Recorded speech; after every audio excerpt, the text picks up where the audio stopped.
আশা করি সবাই ভালো আছেন। এইবার আমরা বেরিয়ে পড়লাম রাঁচির উদ্দেশ্যে। আমরা যাব রাঁচি, নেতারহাট, পতরাতু ভ্যালি।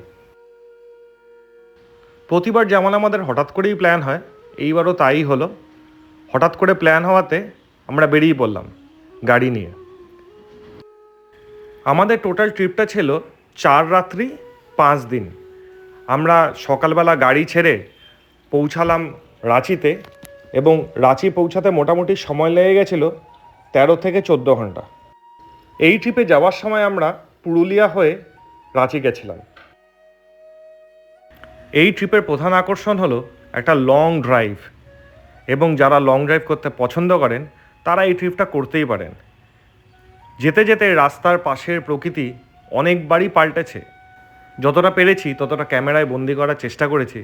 আশা করি আপনারাও যদি এই ড্রাইভে যান কখনো, আপনাদেরও ভালো লাগবে। শহরের শোরগোল থেকে বেরিয়ে পুরুলিয়া, বাঁকুড়া, বীরভূম এই দিকগুলোতে গেলে মনটা এমনিই ভালো হয়ে যায়।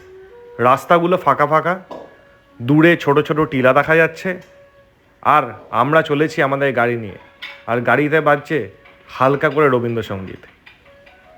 দারুণ লাগে ব্যাপারটা। আমাদের যাওয়ার পথটা আমরা পুরোটাই গুগল ম্যাপের উপর ভরসা করেই গেছি। কখনো হাইওয়ে পেয়েছি, কখনো আবার গ্রামের রাস্তা করতে করতে পৌঁছে গেছি ঝাড়খণ্ডে।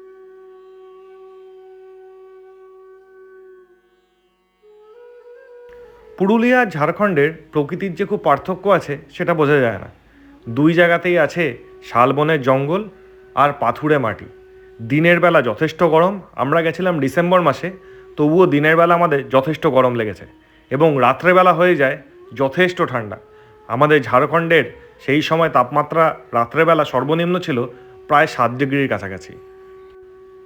বড়জাগুলি থেকে ঝাড়খণ্ড অবধি, মানে আমাদের অ্যাকচুয়াল স্টে অবধি, আমাদের প্রথম দিনের ড্রাইভ ছিল প্রায় 410 কিলোমিটার মতো। বিকেল হয়ে গেছে, উঁচু নিচু রাস্তা আর অপরূপ সুন্দর প্রকৃতির মধ্যে দিয়ে ড্রাইভ করে আমরা পৌঁছে গেলাম জোনা ফলসে।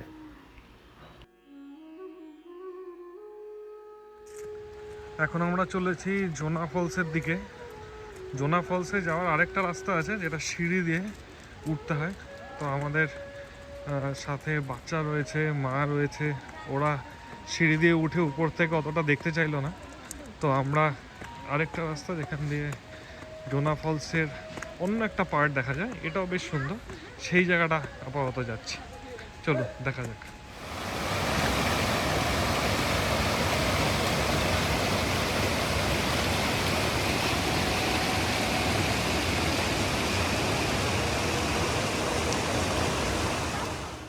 আমরা এদিন জোনা ফলস দেখে ঢুকে গেছিলাম আমাদের প্রথম রাতে স্টেতে।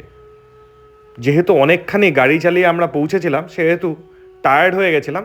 লোকাল মার্কেটটা হালকা ঘুরে আমরা সেই রাতটা ওখানে থেকে পরের দিন বেরিয়ে পড়লাম ধনী মন্দিরের উদ্দেশ্যে। এসে গেছি দেওড়ি মন্দির। ধনী মহেন্দ্র সিং ধোনি মন্দির নামে পরিচিত। মহেন্দ্র সিং ধোনি যতগুলো সিরিজ যেতে সে সবসময় এই মন্দিরে এসেই পুজো দেয়। খুব জাগ্রত মন্দির। চলুন দেখা যাক। ভিতরে ক্যামেরা করা অ্যালাউড ছিল না, তো মন্দিরের বাইরে থেকেই আমি মন্দির এবং মন্দিরের চারপাশের পরিবেশটা ক্যামেরায় তুলে ধরার চেষ্টা করেছি।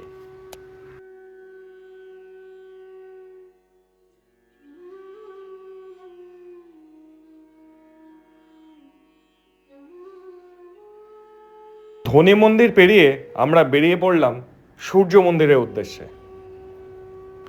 যেহেতু ডিসেম্বর মাস আর পাথুরে মাটি, সেহেতু যথেষ্ট গরম ছিল।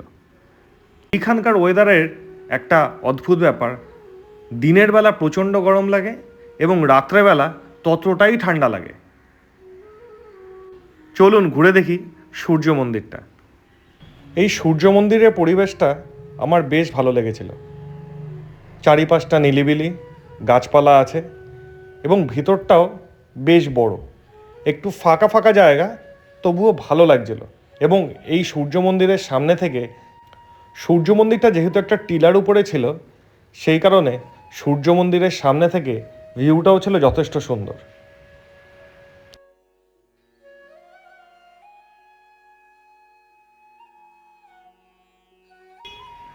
সূর্য মন্দির পেরিয়ে এবার আমরা এগিয়ে চলেছি ঝাড়খণ্ডের আরেকটি খুব সুন্দর ফলস, দশম ফলস।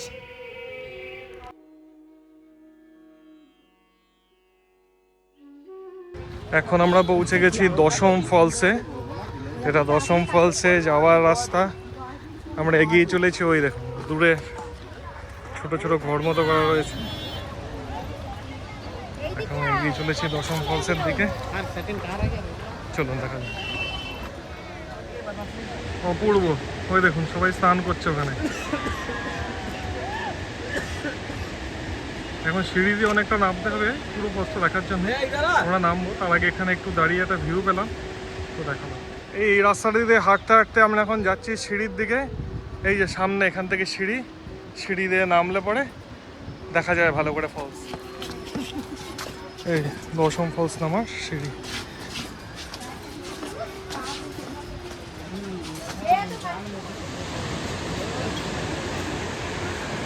অসাধারণ, জাস্ট অসাধারণ।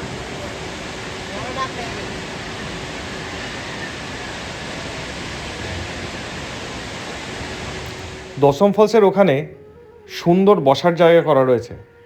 আপনি ওইখানে বসে দশম ফলসের এই দারুণ দৃশ্য উপভোগ করতে পারেন। অলরেডি দুপুর 2টো বেজে গেছে। আমরা দাঁড়িয়ে পড়লাম খেতে। এই দিনটা ছিল 25শে ডিসেম্বর এবং রেস্টুরেন্টটায় ছিল প্রচুর ভিড়। আমরা এখন খেতে চলে এসেছি দামি ভিলেজ নামক একখানা রোড সাইড ধাবাতে। ধাবাটা খুবই সুন্দর, দেখুন অ্যাম্বিয়েন্সটা খুবই সুন্দর। এই যে হলুদ ঘরটা দেখছেন, ওর পাশেরটাতে আমাদের বসার জায়গা, ওখানেই মা বাবা সবাই রয়েছে। এই দেখুন দামি ভিলেজ, খুব সুন্দর। খাবার খেয়ে বেরোতে বেরোতে বেশ খানিকক্ষণ লেট হওয়াতে প্রায় সন্ধ্যার মুখে মুখে আমরা পৌঁছালাম ঝাড়খণ্ডের জগন্নাথ মন্দিরে।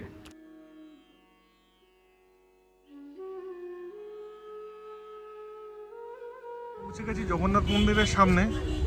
তবে আজকে আমরা লাঞ্চে ননভেজ খেয়েছিলাম, তো আমাদের যিনি ড্রাইভার সাহেব আমাদেরকে এখানে নিয়ে এসছেন, ওনারা বললেন যে ননভেজ খেয়ে জগন্নাথ মন্দির। একটা সানসেট ছিল একটু আগে, যেটা আপনাকে দেখিয়েছি, দারুণ লাগছিল এখান থেকে সানসেটটা। সূর্য প্রায় ডুবে গেছে কিন্তু আকাশটা হালকা হালকা করে লাল, দারুণ। জগন্নাথ মন্দিরের সামনে থেকে রাঁচি শহরটা দেখুন কি সুন্দর লাগছে। পিছনে আবার একটা ছোট্ট। এবার আমাদের ফিরে যাওয়ার পালা। ফিরে আসছি রাঁচি শহরের দিকে, আর দূরে দেখা যাচ্ছে রাঁচির বিধানসভা ভবন। হয়ে গেল এখন এই যে ধোনির ফার্ম হাউসের গেট। ভিতর থেকে তো কিছু দেখা যায় না, ভেতরে যাওয়াও যায় না, কিন্তু এই হলো গেট। এখানেই মহেন্দ্র সিং ধোনির বাড়ি।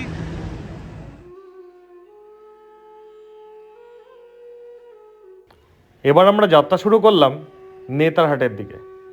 সকালবেলার কনকনে ঠান্ডার অভিজ্ঞতাটা বেশ ছিল, কিন্তু আমাদের এদিকে তো এত ঠান্ডা পড়ে না, তো আমি সকালবেলায় ঠান্ডাটা বেশ এনজয় করছিলাম। রাঁচি থেকে নেতারহাট যাওয়ার রাস্তা অনেকটাই 4 লেন, তবে লাস্টে কিছুটা পাহাড়ে চড়তে হবে। রাস্তায় যেতে যেতেই জায়গাটা খুব ভালো লাগলো বলে দাঁড়িয়ে পড়লাম, আর ক্যামেরা বার করে রেকর্ড করে নিলাম আপনাদের জন্য। নেতারহাট যাওয়ার পথে আমাদের পরবর্তী জায়গাটা হলো আঞ্জানি ধাম। এইখানেই শ্রী শ্রী হনুমানজি জন্মগ্রহণ করেছিলেন। এই জায়গা দিয়ে গাড়ি নিয়ে যাওয়ার অভিজ্ঞতাটাই একটা অনবদ্য অভিজ্ঞতা। অঞ্জনি ধাম, এখান থেকে হেঁটে সিঁড়ি দিয়ে উঠতে হবে। সবাই আসছে পিছনে, চলুন আঞ্জনি ধাম দেখা যাক। এখানেই হনুমানজির জন্ম হয়েছিল, সেই কারণে এটা বিখ্যাত। চলো, এই নেতারহাট যাওয়ার পর থেকে এই জায়গাটা আমাদের পড়েছে, তো আমরা এখন দর্শন করতে যাচ্ছি। সবাই চলছে আগে আগে সিঁড়ি দিয়ে আঞ্জনি ধামের উদ্দেশ্যে। হনুমান চালিসাতেও এর উল্লেখ আছে, আঞ্জনি পুত্র। সেই আঞ্জনি ধামেই আমরা আজকে যাচ্ছি।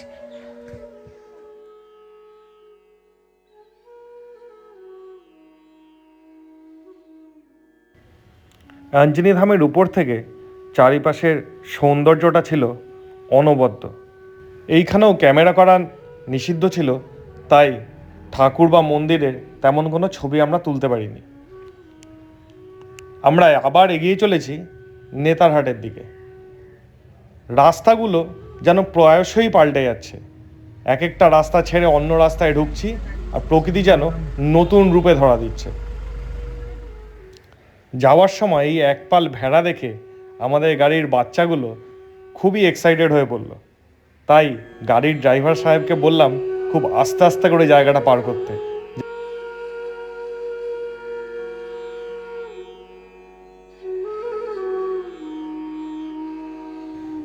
আমরা ধীরে ধীরে নেতারহাট যাওয়ার জন্য পাহাড়ে ওঠা শুরু করেছি। নেতারহাট যাওয়ার রাস্তাটা কিন্তু যথেষ্ট সরু এবং যথেষ্ট ঝুঁকিপূর্ণ। নেতারহাট যাওয়ার রাস্তাতে অনেকগুলো শার্প টার্ন আছে, সেই জন্য কেউ যদি গাড়ি নিয়ে আসেন তাহলে অবশ্যই খুব সাবধানে ড্রাইভ করবেন। আমরা প্রায় পৌঁছে গেছি নেতারহাট। তবে আমি আপনাদের এইটুকু নিশ্চিতভাবে বলতে পারি যে এইখানে এসে আপনাদের মন ভরে যাবে। যারা শহরের কোলাহল থেকে বেরিয়ে একটু শান্ত জায়গা খুঁজছেন তাদের জন্য এই জায়গাটা আমি অবশ্যই রেকমেন্ড করতে পারি। খুবই ভালো লাগবে। চারিপাশে শালের বন, মাঝখান থেকে রাস্তা। রাস্তা কিন্তু যথেষ্ট ভালো, সেই নিয়ে কোনো সন্দেহ নেই। এখান থেকে আমরা চলেছি সোজা আমাদের স্টের দিকে। যেহেতু পৌঁছাতে পৌঁছাতে একটু দুপুর হয়ে গেছিল এবং সবার খিদেও পেয়ে গেছে, তাই সোজা হোটেলে ঢুকে সেখানে খাওয়া দাওয়া করে এবং একটু ফ্রেশও হয়ে আমরা বেরিয়ে পড়ব সানসেট পয়েন্টের দিকে।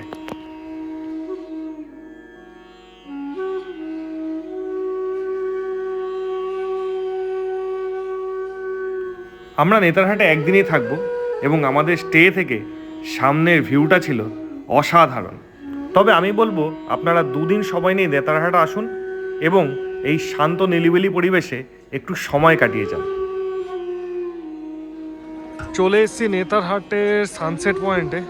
শুধু একবার ভিড়টা দেখুন, গাড়ি দেখুন। এটা হলো পার্কিং, সানসেট পয়েন্টের পার্কিং।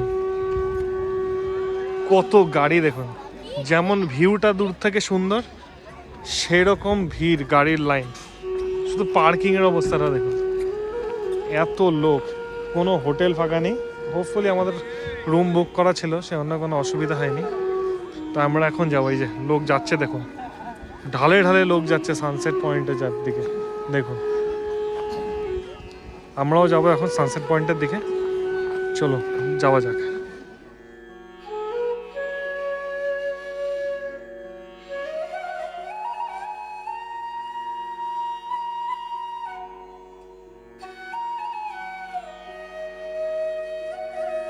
আমাদের হোটেল থেকে সানসেট পয়েন্টটা প্রায় 4 থেকে 5 কিলোমিটার দূরে ছিল।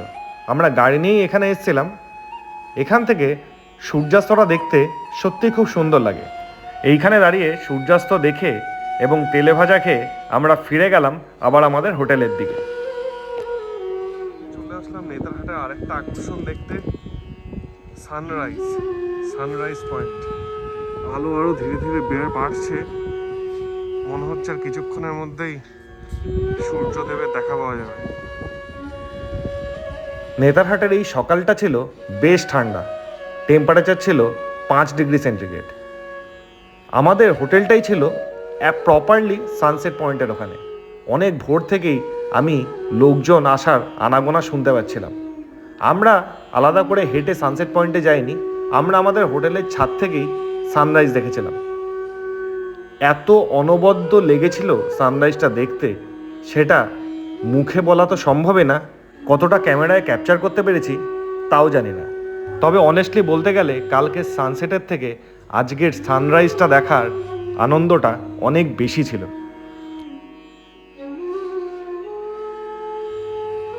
আজকে আমাদের নেতারহাট ছেড়ে ফিরে যাওয়ার পালা। নেতারহাট ছেড়ে যেতে ইচ্ছা করছে না, তবুও আমাদের আজকে যেতে হবে পাতরাতু ভ্যালিতে এবং আগামীকাল আমাদের বাড়ি ফিরে যেতে হবে। আজ আমাদের নেতারহাট ছেড়ে বেরিয়ে যাওয়ার পালা। যেতে তো ইচ্ছা করছে না, তবু আমাদের আগে ফিরে যেতে হবে পাতরাতু ভ্যালিতে এবং সেখান থেকে রাঁচি। কালকে আমাদের বাড়ি ফিরে যাওয়ার পালা। নেতারহাটের এই ব্রেকফাস্টটা কিন্তু কোনোভাবে মিস করবেন না। শাল গাছের তলায় বসে শাল পাতায় এই ব্রেকফাস্টটা করতে দারুণ লেগেছিল। এখান থেকে ব্রেকফাস্ট সেরে আমরা যেই পথ দিয়ে এসছিলাম সেই পথ দিয়ে ধীরে ধীরে ফিরে যেতে লাগলাম পাত্রাতু ভ্যালির দিকে। আমরা এখানে নেতারহাট থেকে প্রথমে যাব রাঁচি, তারপর রাঁচির রিং রোড ধরে আমরা ধরে নেব পাত্রাতু যাওয়ার রাস্তা। পুরো রাস্তাটাই খুবই সুন্দর। আমরা পাত্রাতু যাওয়ার সময় রাঁচি পেরিয়ে একটা রেস্টুরেন্টে দাঁড়িয়ে লাঞ্চ সেরে নিয়েছিলাম। খাবার দাবার ছিল যথেষ্ট ভালো। পাত্রাতু যাওয়ার রাস্তায় এরপর আমরা দাঁড়াবো জিগজ্যাগ রোডে। এই জায়গাটা অনেকটা সিল্ক রুটের মিনি ভার্সন বলতে পারেন।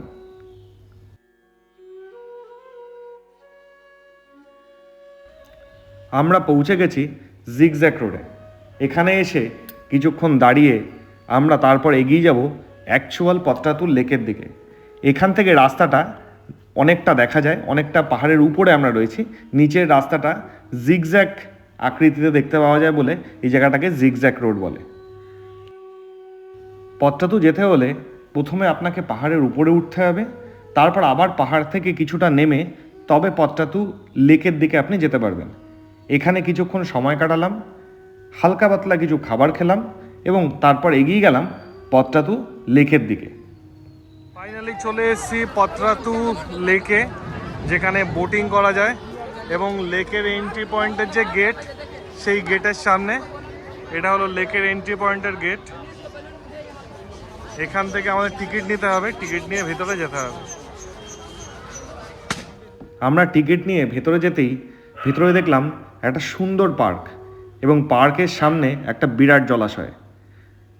আর এই লেকেই হচ্ছে স্পিড বোটিং।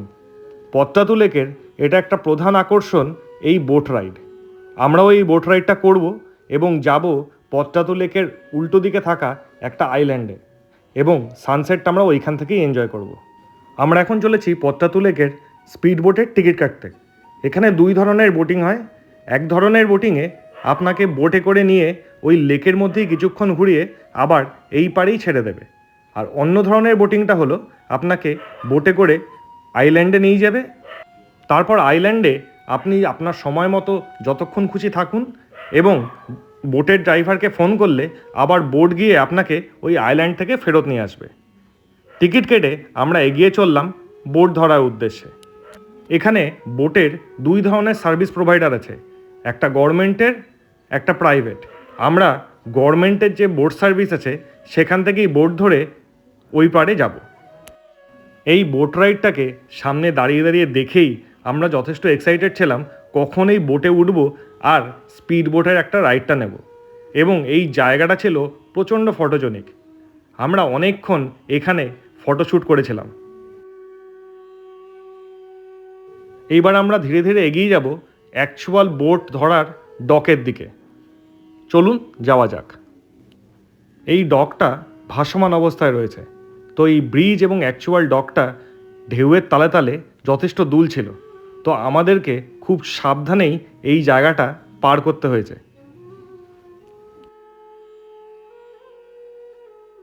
এইখান থেকে চারিপাশের ভিউটা ছিল সত্যিই অসাধারণ।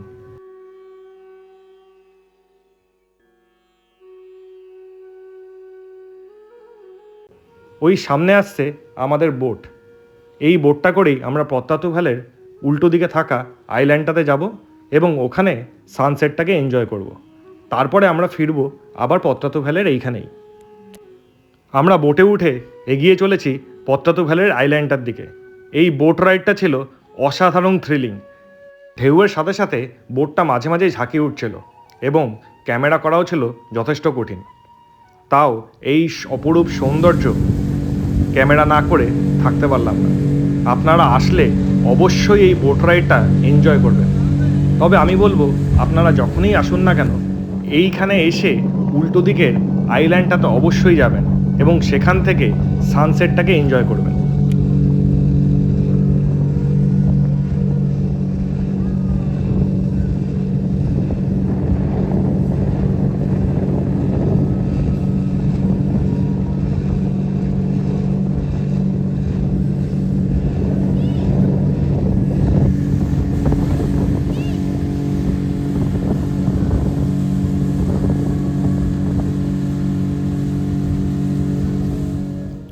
আমরা পৌঁছে গেছি পত্রাতু ভ্যালির সেই আইল্যান্ডটাতে, যেটার কথা একটু আগে আপনাদের বললাম।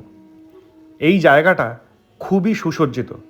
একটা ওয়াচ টাওয়ারও রয়েছে, যেখান থেকে সানসেটটা দেখার ইচ্ছা আছে। এবং এই জায়গাটা এতটাই সুন্দর যে আপনাদের এখানে আসলে মন ভরে যাবে। আমরা প্রায় বিকালবেলা এখানে এসে পৌঁছেছিলাম। কিছুক্ষণের মধ্যেই সানসেট হবে এবং সেই সানসেট হওয়ার সময় আমরা এই ওয়াচ টাওয়ারের উপর থেকেই সানসেটটা দেখব। তার আগে এই জায়গাটাকে একটু ঘুরে দেখি।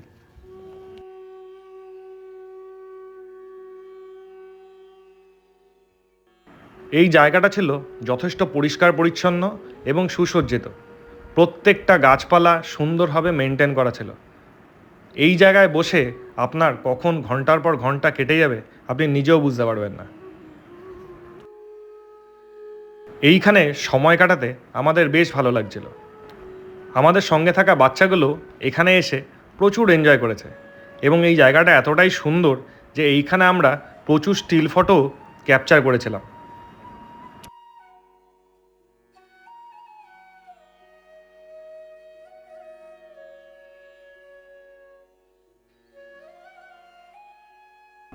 এইখানে একটা খুব সুন্দর রেস্টুরেন্টও আছে। আপনারা যদি এখানে এসে কিছু খেতে চান তবে এখান থেকে অর্ডার করে খেতে পারেন। এখানকার খাবার দাবারের টেস্টও ছিল যথেষ্ট ভালো।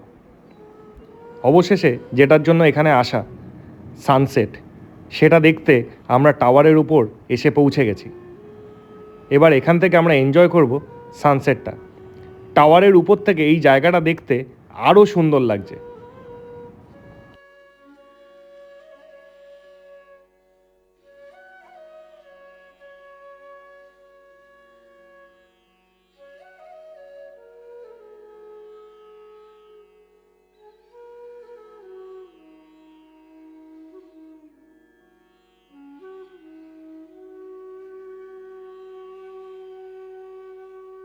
এবার ধীরে ধীরে সূর্যকে পাহাড়ের পিছনে মিলিয়ে যেতে দেখব।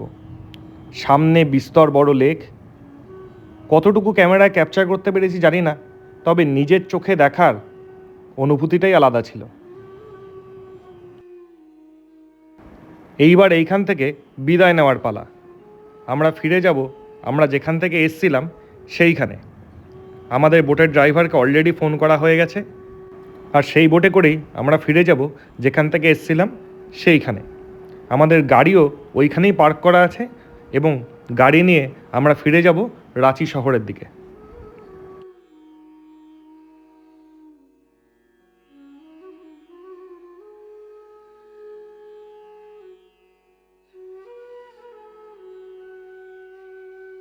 চোখ ভরে যতই দেখছিলাম ততই মনে হচ্ছিল আরও কিছুক্ষণ থাকি, আরও কিছুক্ষণ অনুভব করি এই প্রাকৃতিক সৌন্দর্য। কিন্তু সূর্যাস্ত হয়ে গেছে, এবার আমাদের ফিরে যেতে হবে।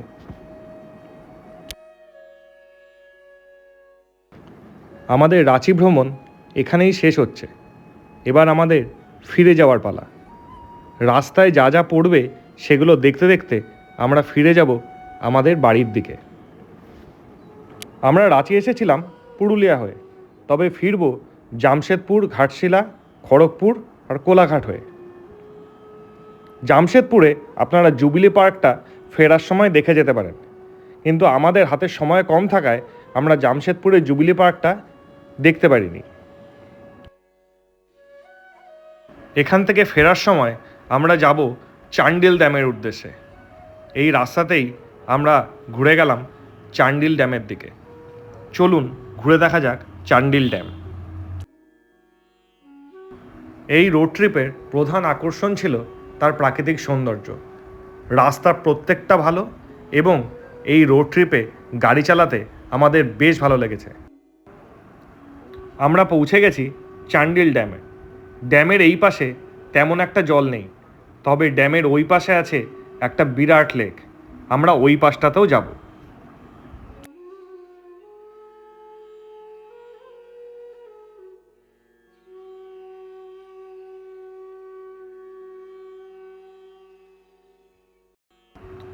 ড্যাম দেখে এবার আমরা এগিয়ে চলব ড্যামের অপর পাশটার দিকে। পদ্মাতু লেকেও যেমন আমাদের একটা ছোট পাহাড়ে উঠে তবে পত্রাতু লেক অবধি পৌঁছাতে হয়েছিল, এখানেও আমাদের একটা ছোট পাহাড়ের উপর উঠতে হবে এবং পাহাড়ের অপর পাশেই রয়েছে একটা বিরাট জলাশয়।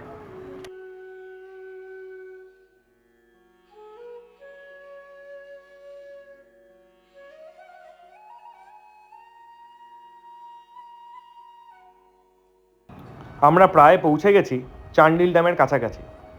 যেহেতু ডিসেম্বর মাস, প্রচুর লোক এখানে পিকনিক করতে এসছে। আজকে 28শে ডিসেম্বর, আমাদের আজকে ফিরে আসার দিন। আমরা এখানে গাড়ি পার্ক করে হেঁটে হেঁটে এগিয়ে চললাম চান্ডিল ড্যাম দেখার উদ্দেশ্যে। এখান থেকে প্রায় 500 থেকে 600 মিটার এগোতে হবে, তবে চান্ডিল ড্যাম দেখতে পাওয়া যাবে।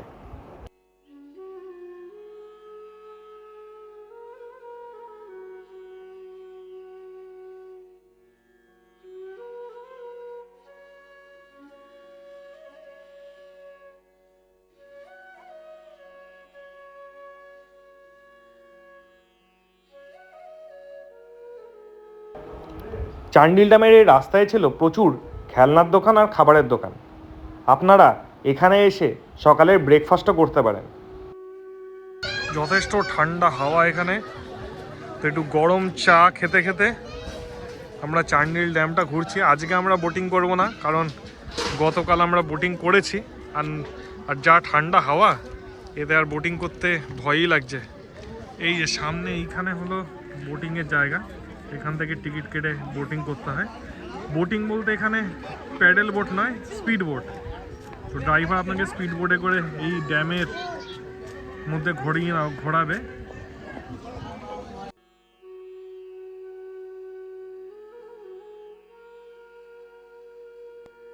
আবার আমরা এগিয়ে চলব আমাদের বাড়ির উদ্দেশ্যে। দুই পাশের প্রকৃতি অসাধারণ।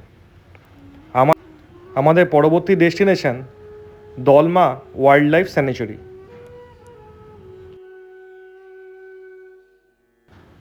এইখানের রাস্তাটা ছিল একটু ভাঙাচোরা, তবে আরামসে গাড়ি নিয়ে যাওয়া যায়। আরও কিছুটা এগিয়ে গাড়ি পার্ক করে আপনাদেরকে টিকিট কেটে সাফারি করতে যেতে হবে। আমাদের হাতে সময় কম ছিল, আমরা টিকিট করতে আর সাফারি করতে যাইনি, তবে ওইখানেই গাড়ি পার্ক করে পাশাপাশি জায়গাটা ঘুরে দেখেছিলাম। এই জায়গাটা প্রসিদ্ধ হাতির জন্য। দলমা পাহাড়ের টিকিট কাউন্টারের পাশেই একটা বড় জায়গা ঘেরাও করে দেখলাম প্রচুর হরিণ ছাড়া রয়েছে। সময় কম থাকার জন্য আমরা হেঁটে হেঁটে যতটুকু দেখা যায় সেইটুকুই এনজয় করতে পেরেছি। তবে আপনারা চাইলে এখান থেকে সাফারি অবশ্যই করতে পারেন। সাফারিটা নাকি খুবই সুন্দর।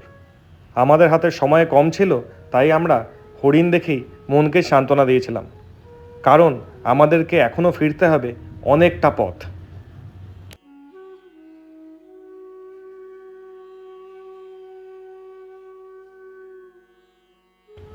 ফেরার পথে আমরা দাঁড়িয়েছিলাম ঘাটশিলায় দাঁড়ানোর প্রধান উদ্দেশ্য ছিল আমার মায়ের সবচেয়ে পছন্দের লেখক বিভূতিভূষণ বন্দ্যোপাধ্যায়ের বাড়ি দেখানো। আমার মায়ের এইটুকু স্বাদ পূরণ করতে পেরে আমার খুব ভালো লেগেছিল। তবে বিভূতিভূষণ বন্দ্যোপাধ্যায়ের বাড়ির ছবি তোলা নিষিদ্ধ থাকার কারণে আমরা কোনো রকম ভিডিও তুলতে পারিনি। কোলাঘাটের লম্বা জ্যাম পেরিয়ে আমরা শেষমেশ পৌঁছালাম কল্যাণী ব্যারাকপুর এক্সপ্রেসওয়েতে। এখান থেকে বাড়ি আর সামান্য দূরত্ব। আমাদের এই ট্রিপটা যদি আপনাদের ভালো লেগে থাকে, তবে আমাদেরকে সাপোর্ট করবেন, আমাদের চ্যানেলটা লাইক আর সাবস্ক্রাইব করে নেবেন, আর আপনাদের কমেন্ট এই ভিডিওতে জানাতে ভুলবেন না কিন্তু। আবার আপনাদের সঙ্গে দেখা হচ্ছে নতুন কোনো জায়গায়, নতুন কোনো ভিডিওতে। ভালো থাকবেন, সুস্থ থাকবেন।